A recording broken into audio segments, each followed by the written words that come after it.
कवल चीजवा अपन जोग गे छौरी रखबी कवल चीजवा अपन जोग गे छौरी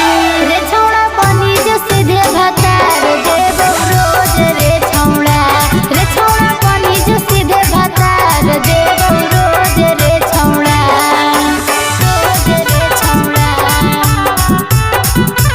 बनी जो सीधे भतार बनी जो सीधे भतार देव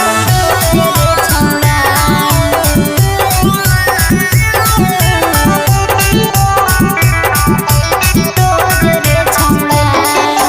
भागही काहे दूर छौरी हमारा में सट गे और लेके माजा अभी छौड़ा जाइमी पलट रे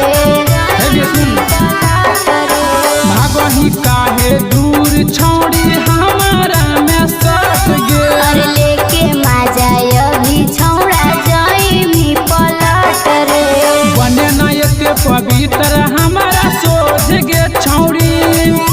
बने न एते पवित्र हमारा सोझ गे छौरी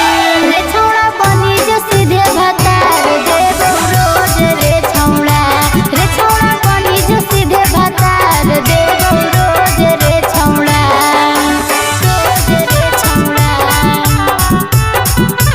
बनी जो सीधे भतार बनी जो सीधे भतार देव रोज रे छौड़ा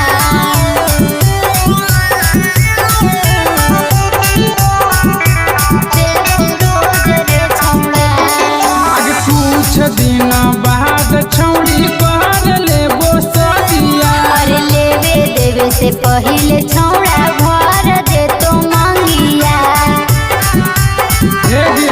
आगे कुछ दिन बाद छौरी कर लेबो सदिया और लेवे देवे से पहिले छौड़ा भर दे तो मंगिया करहो रूप से विकास पर पोज गे